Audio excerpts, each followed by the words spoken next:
I don't want a battle of the sexes. Let's make love, not war.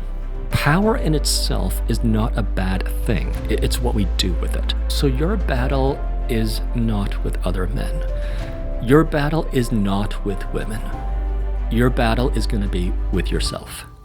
Welcome to How to Be an Adult, a podcast created by the team at the Morpheus Clinic for Hypnosis in Toronto, Canada. We offer practical guidance for people just like you who've inadvertently become adults and don't know what to do about it. Whether you're 18 or 80, this show is the trail guide to life you should have received when you gained equality with your parents and didn't. We share our thoughts publicly in order to democratize self-love and self-assurance and, like the title says, how to be an adult. In today's episode, I'm going to share my thoughts about, quotation marks, how to be a man. Now, this phrase has to be placed in quotation marks because it's not usually said sincerely. It's usually said as a kind of insult in the same way that you'll hear the phrase grow up, said not as genuine, sincere advice, but as a kind of insult to imply that you're immature. Interestingly, we don't really hear the phrase be a woman or woman up in a situation that you're in. So I'm only speaking to about half my audience in today's episode. But that's the reason why. And women are welcome to tune in if you have a brother or a son or a man in your life who you want to understand a little bit more completely. Just as we know we should be self-loving, but we don't know how to until someone teaches us. And we know we should, quote, grow up, but then someone's got to show us some kind of model for how to be an adult. We also need some kind of guidance or instruction or model that answers the how question of be a man. I'll share with you that previously in this podcast, we made a few other attempts to film this episode, but because of internal disagreements among my team, we were never able to produce anything that was to everyone's satisfaction. So please keep in mind, I am only one person speaking from one person's perspective. If you agree or disagree, just leave a comment in the comments section of this YouTube video. I personally believe it's a very topical and important subject. I just read in the news today that Andrew Tate landed in the United States after being released from custody because Trump made a phone call. And we honestly need better examples of how a man can be and should be to be in the public eye than the many examples that we have in popular culture today. So even though I'm just one person and I'm not perfect, I am going to share in this episode so much of what I talk about with my clients who are men, who live in our same society, in the same year, with generally the same zeitgeist around them. Let's begin by talking about traditional masculinity, the kind that you might have seen in the 20th century. This topic has been researched by a man named David D. Gilmour, and he found that cross-culturally, so around the world, masculinity is defined by three qualities, at least in the family dynamic. A man is supposed to be a provider, a protector, and a procreator. According to Gilmour's research, around the world, this is the traditional consensus for what makes a man. If you provide for your family, if you protect your family, and if you procreate, these qualities make a man. The problem with traditional masculinity these days is that women don't actually need us to provide for them. They can take care of themselves. They don't really need us to protect them because they can just take care of themselves. And they don't even need us to procreate with them because there is the scientific advances for, let's say, a lesbian couple to have a child. And I think part of the reason why many men feel lost or many men feel quite helpless or useless is because the ways that masculinity have been defined for millennia have been recently tossed out the window. We need a new definition of how to be a man in the 21st century, and one that's totally compatible with a world where women don't actually need us to provide for them or protect them or even to procreate with them. I'll give a few other remarks just to kind of set the stage for today's conversation.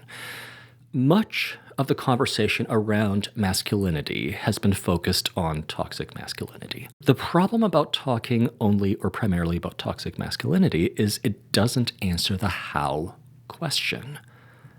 It doesn't give any positive examples or role models. It doesn't give young men anyone to emulate, anyone who they should become like. If there's one thing I want to do by the end of this episode, it's to answer the how question. How to, quote, be a man. So we have to talk about healthy masculinity. We have to talk about how to be a man in a way that young men would be inspired to be like. As a starting point, we can say that a healthy man is well integrated into society, into his community. He's good to be friends with, he's good to work alongside, and he's good to his family. That pro-social view of what a man can be, I would suggest, is a pretty good starting point for what a vague outline of a healthy man might look like.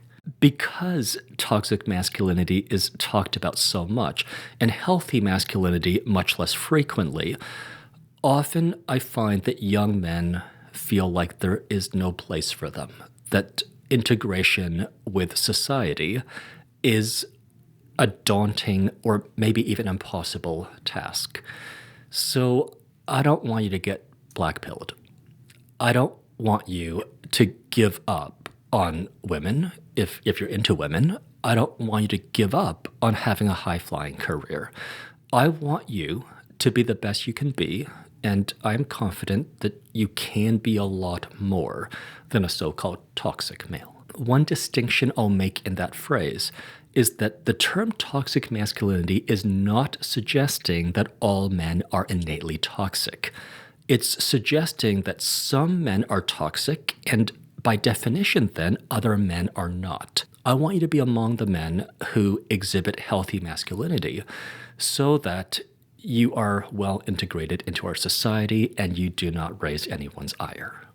Another point I'll make just to set the stage is that it's an apples to oranges comparison to make this conversation about men versus women.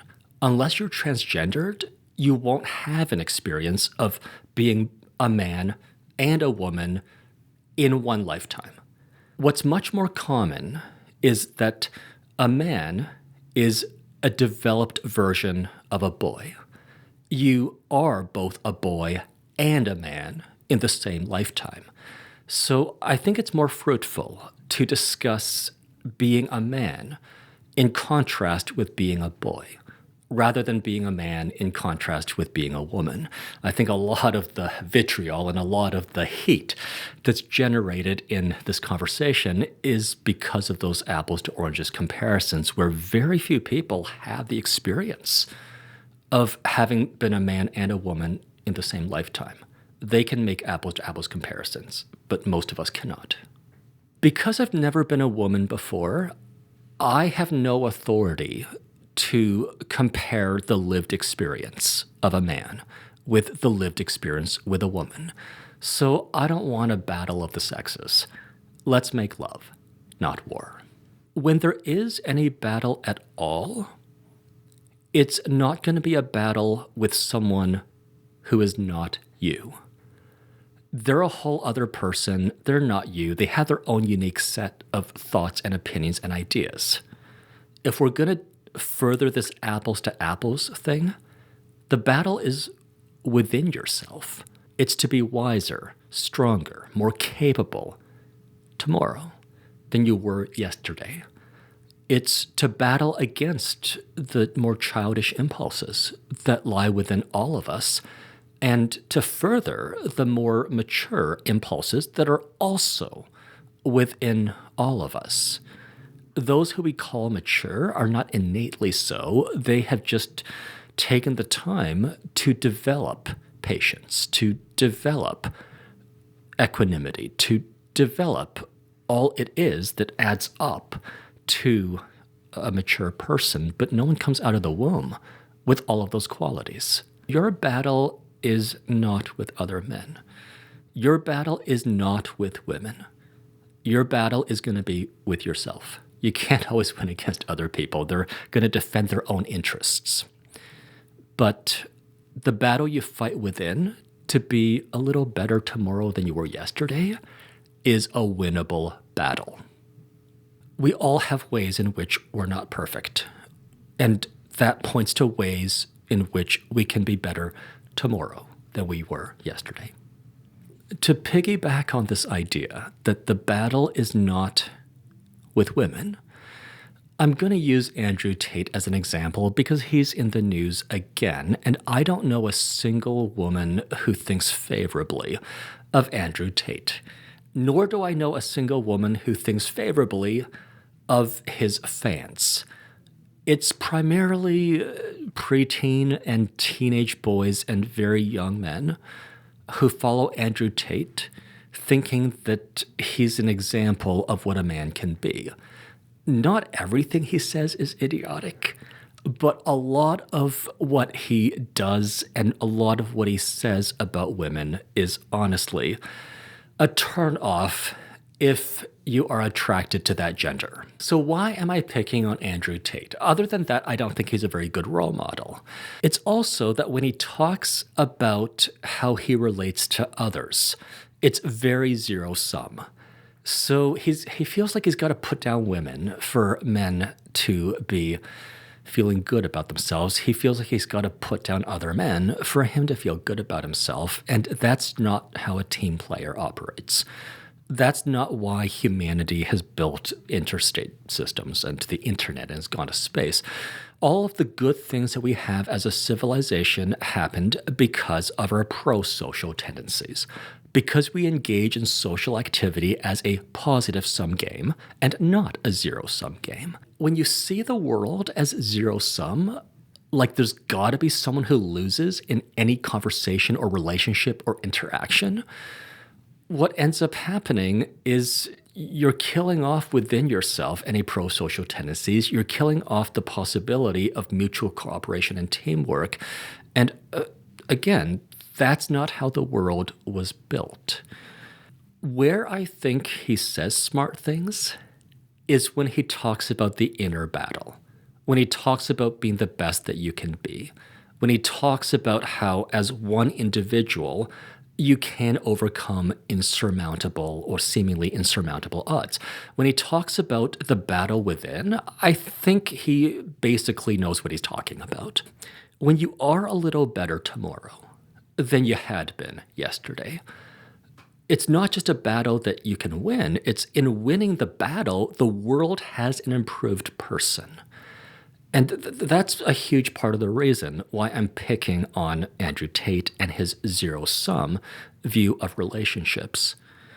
Because there is no possibility of being in a relationship with a woman and you're better off together than when you're single if you have a zero-sum view of relationships. You have to have a positive-sum view of relationships to believe that if you're dating someone, both of your lives are better. So who are our role models then? I've asked for many years this question, and there are very few satisfying answers.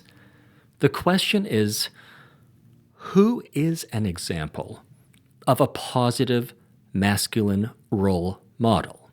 Someone all of us can recognize and who we can point to for a young boy or a young man to emulate. The example that my mind keeps going to sometimes gets made fun of because he's a cartoon lion, but this cartoon lion is Mufasa, the Lion King, because he is someone who we can trust to be playful with children, but ferocious around his adversaries. We can trust him to lead nobly. We can trust him, essentially, to do the right thing. he has this pro-social positive sum tendency that I keep talking about. And when I think about it further, I wonder if our archetypal example of a masculine role model has to be a cartoon lion who dies in the first act.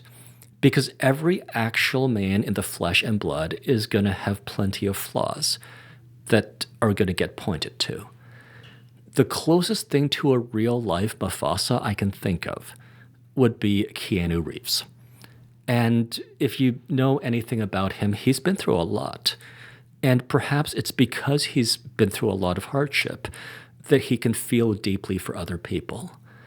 One other very cool quality that Keanu has is that he distinguishes very clearly acting like a tough guy on camera for our entertainment versus actually being a good person in real life when the cameras are off and we can be our authentic selves.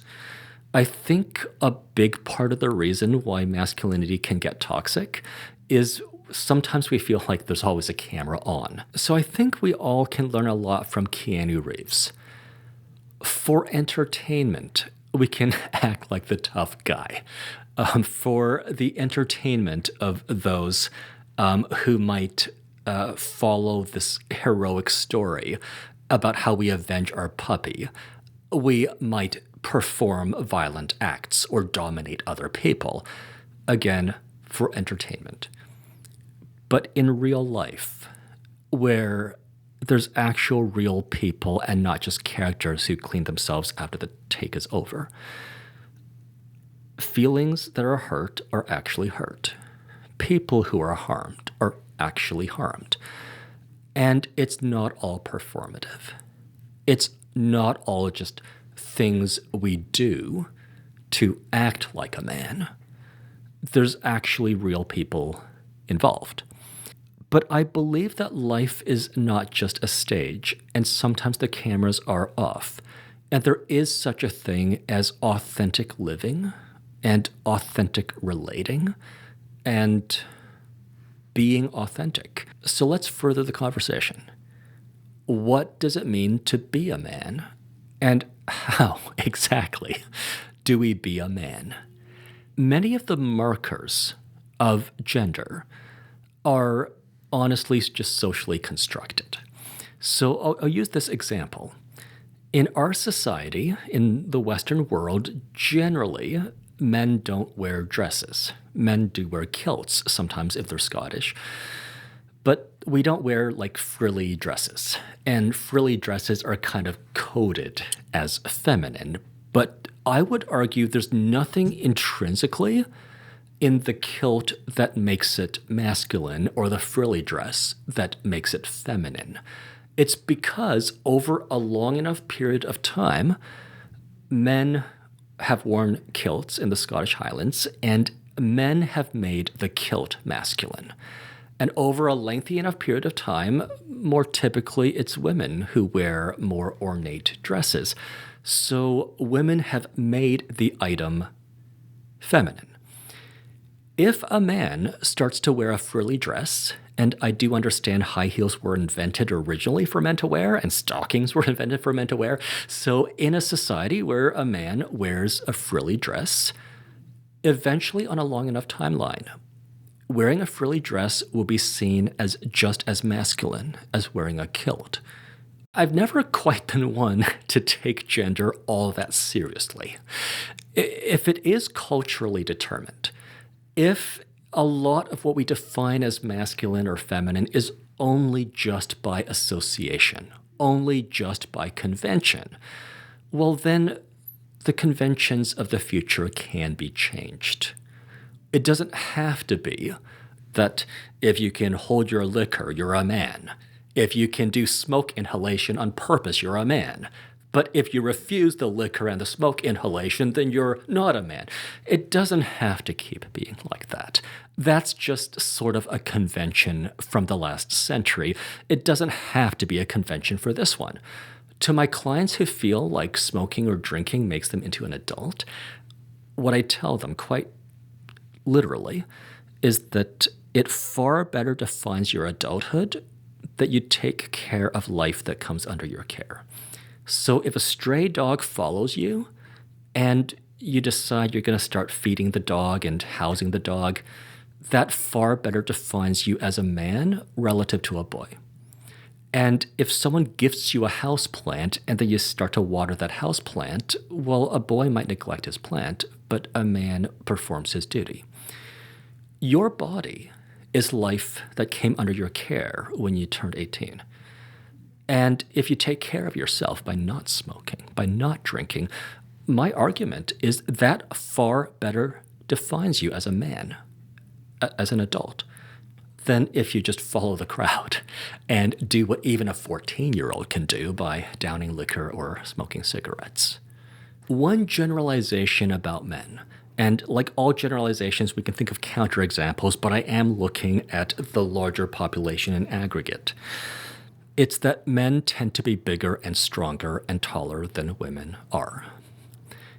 So I can relate a story where my girlfriend, who's like maybe a whole head or at least half a head shorter than me, challenged me to an arm wrestle. Now, she works out, she lifts weights, and I don't really work out and I haven't lifted weights in far too long. I mean, I do walk to work, but that doesn't really strengthen your arms. And I already knew from the get-go that I was going to beat her, even though I don't lift weights. And she was, in a way, surprised to find that without much effort, I could easily beat her in an arm wrestle. Again, to me, it's not a surprise because I always have to, in a way, be aware that I am bigger and I am stronger than a woman. In a fight, I would win, and it wouldn't even be a fair contest. So the question that I mull over in my mind is, well, because in aggregate, generally, men are bigger and stronger, does that give us extra obligations? Does that obligate me, in a way, to be the one to reach for the thing on the higher shelf if I can do it without a step stool?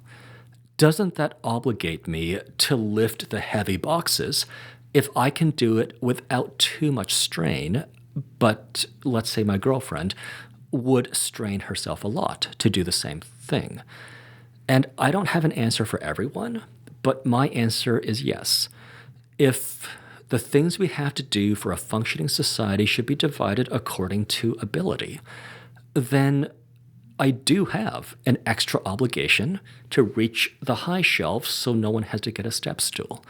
And I would be shirking my duty if I refuse, in the name of, let's say, gender equality, to be the one to reach the higher shelf and grab the thing. Another question for healthy debate is, what are our obligations as men in the public sphere?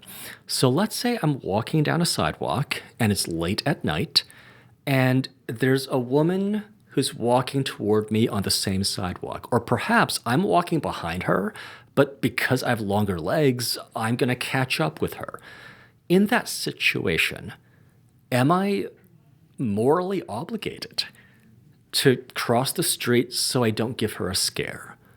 Or to cross the street so that she can feel safe? My answer, which might not be your answer, is that the pro-social thing to do is just to avoid giving people a scare. Because I am probably, in this example, bigger. I am probably taller, and I'm probably more bearded.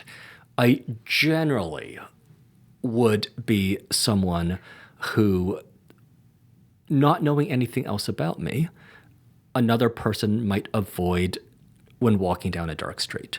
Knowing this about myself, knowing my relative size and strength, I would be one to do the pro-social thing and cross the street to avoid giving that person a scare. Or at least I'll put a lot of distance between myself and the other person and not indicate to them that I could be a threat to them? Again, you might have a different answer, but I would suggest that being pro-social is a huge part of how to be a man. This is why men who go out of their way to scare women, or men who go out of their way to make women feel uncomfortable, whether they know it or not, raise my ire. You're much better than that. You can do a lot better than that, and women are going to like you a whole lot more for it. We started this episode with how a man traditionally is defined in the family sphere. Well, how does a man act in the private sphere? One thing that I say to my clients who have conflict with their life partners is that they have the power to make their partner feel loved and safe and cherished and protected because they are there. So if they're causing their partner to feel neglected or anxious or insecure, they're not really rising up to their full potential as a man. As a man, they have a unique ability to cause their partner to feel loved and safe and cherished and protected, like they vowed to do on their wedding day. And, well, a woman's girlfriends will not be as capable of that. Just like a guy's buddies are just not that capable of making him feel the way a woman makes him feel, assuming the guy's straight. So that's one answer to how should we act in the private sphere. When no one's watching, when the blinds are closed and the door is locked, well, you have the good kind of power to cause another to feel special. You have the good kind of power to help someone else in this world, or if you're poly, more than one person in the world, to feel like they found their person or found their people. So let's acknowledge that just by virtue of our larger size and strength, typically, we have power. And power in itself is not a bad thing. It's what we do with it. If we're not aware of our power, well, you might yell at your partner and cause them to cry. If we are aware of our power, we can then decide, are we going to use our power to cause this person who's stuck with us to feel bad in our presence? Or are we going to use our power to cause this person who's stuck with us to feel really good in our presence? Again, everyone's going to come up with a different answer, but I am confident that you are able to harness your masculine power and cause the person or people in your life to feel better because you're there. I myself want to be someone where whenever I walk into a room, whether it's in a professional context or a personal context or a social context, people can breathe a little more freely and people feel a little bit better because I'm present. Something I said to a client once is that there are some men who a woman would run to when there's danger. There's other men who women run away from when there's danger. I want to be someone who a woman runs toward.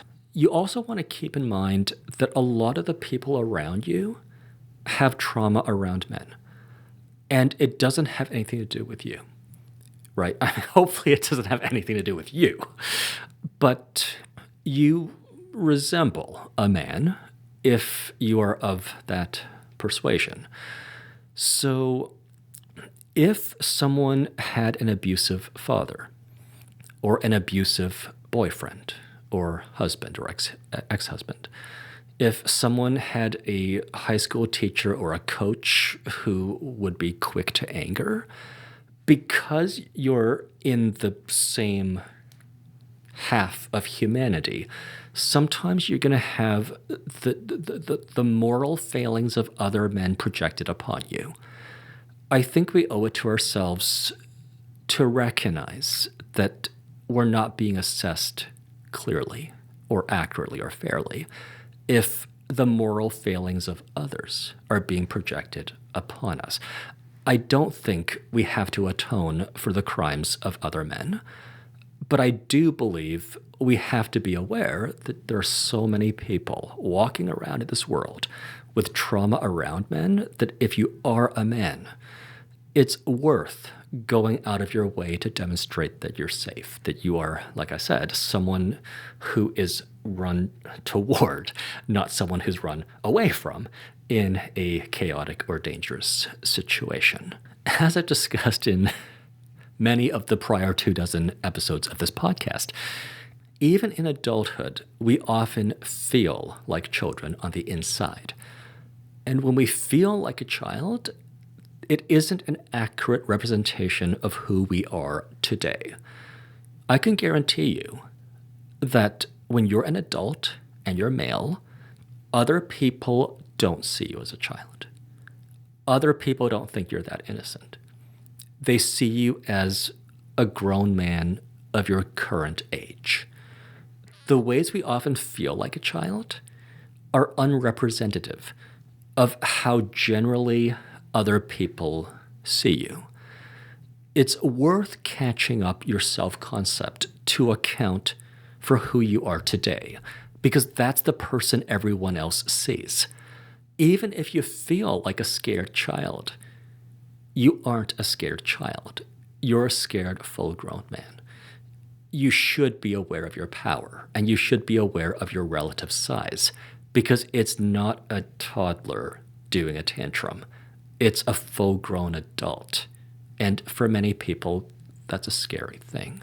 I also want to give a shout out to anyone who's listening who's a young man or even like a middle-aged man who is angry at the world and who might even have been betrayed by people or by women in your life. Because I don't think the way to go is to deny the power that you have or to deny this lifelong journey of growth and adaptation. I don't think the path is to, quote, take the black pill and assume hopelessness. If you're listening to this, I know you're an adult, and that means you're more developed than when you were a child. Accounting for all your recent achievements, accounting for everything within you that a partner would like, I can see a future for you where you have a good career and you have a good dating life or family life, and you're able to do the things that you want to do. Life for us human beings extends into our 70s, into our 80s, sometimes our 90s. Probably you're not there yet. That makes a future for you inevitable. I'm speaking to you as someone who had to make new friends every 5 years throughout my entire childhood because my life would be uprooted and transplanted from one city to another. I have been very isolated, very lonely, very desolate before. And maybe it's because I've had those experiences early in life, and then later on I kind of learned social skills. I kind of learned how to make friends. I learned how to speak with women. I learned how to get them to like me back. That now I have a pretty good life. If at the age of 20 or 25, I assumed that I'm stuck with only what I'd learned by 20 or 25, there's no way I could have predicted that on a somewhat longer timeline, my life would get better and better. So I know it's easier to look back at the past than to look forward to the future because the past did happen and you got memories there. And the future hasn't happened and there are no memories to be found. But part of what I want to communicate to you about being an adult is that an adult charts their own path. I've said before that with 8 billion people on the planet, there's at least 8 billion valid paths to a good life. And if each person can take one of many paths to have a good, happy, successful life, there's way more than 8 billion paths. And yours, despite where you might be at today, is still a path. to a happy life. It's still a path to a good life. It's still a path to however you define success according to your values and your priorities. This is a key characteristic of still being alive. It is because you are still alive that healing from old wounds, growing further where you can develop personally or professionally, this is what we do. And it's a mistake, in short, to assume that there isn't a future. The last question I'm going to raise for discussion and contemplation is one I have a very hard time answering, and it's this. So after all that I've said, what is the difference between being a good man and being a good person? If a very tall woman would happily reach the tall shelf, then that doesn't really make a man, necessarily. If we should all be pro-social and work toward a positive sum society, then, well, that doesn't really define the half of humanity that's men specifically. So the best answer that I have is there isn't actually any real difference between being a good man and being a good person. It's only if you want to get specific, you can say that a good person is a good man, a good woman, a good non-binary person, if you want to get that specific. But it's the goodness, the pro-social qualities that make for a good anybody. At the start of this episode, I promised I would answer the how question of how to be a man. And though I've arrived at be a good person in the body that you have, that is the answer I'm going to settle on. If this episode were titled How to, quote, be a woman, if that were a phrase our society kept saying to women, I would probably arrive at the conclusion that the way to, quote, be a woman is be the best person you can be in the body that you were born into. So that is my answer to how to be a man. Whether you're 18 or 80, if you're listening to this, you're alive. You have a future, and tomorrow can be better than yesterday. If you're actively making it so that tomorrow might be better than yesterday, then you are successfully being a man. If you have a positive, some pro-social view of relationships and teamwork, and generally how we are in the world, that's another component to how you are a man. You're not a selfish toddler anymore. You are one of the ones who participate in our society and contribute to our society so that we're living in your world and you aren't just living in the world created by those who came before you. If the world is recognizing you to be an adult, but you're not yet feeling it on the inside, here's what I would advise as practical next steps. First, answer the question of, well, who are your role models? I gave you my answer, and he's a cartoon lion and or Keanu Reeves. But you might have a football coach, or you might have a favorite teacher, or maybe it's your dad. You're going to have an example of who you want to be like.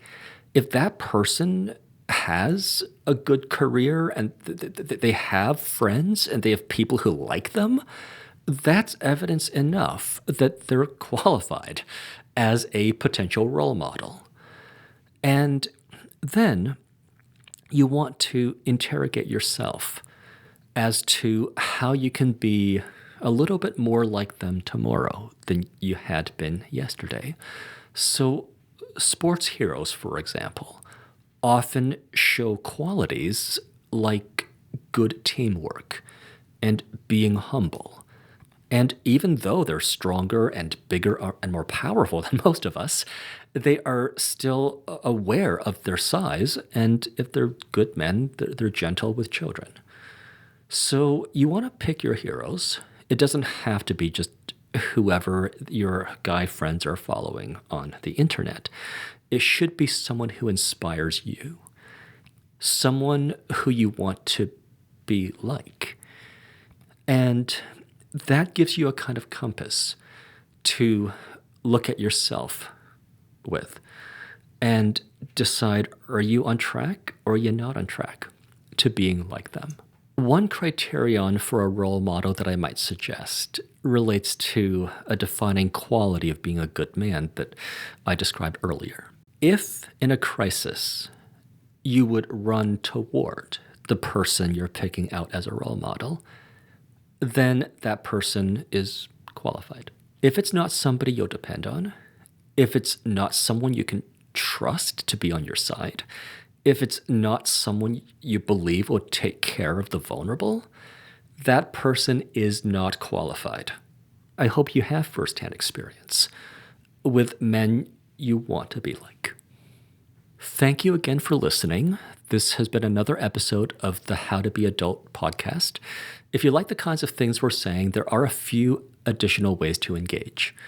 A free option is you can search the App Store or the Play Store for Hypnu, Hypnu. That's an app that my company acquired, and all of the sessions in my voice are free. One step up would be the Self-Actualizers Club, which is a monthly membership program where you can hear me live, either physically in Toronto or live streamed online anywhere in the world. I often speak to current events in the news that are stressing everyone out. So unlike anything that's pre-recorded, the Self-Actualizers Club allows you to hear the latest of what I have to say to my clients. And finally, if you're in a position to engage in private sessions with either myself or my associate Pascal, contact the Morpheus Clinic for Hypnosis at www.morpheusclinic.com for a free consultation and treatment plan. For more episodes of How to Be an Adult, you can follow us at Morpheus Hypnosis on YouTube or search for How to Be an Adult on Spotify, Apple Podcasts, or wherever else you get your podcasts. Thanks again for listening.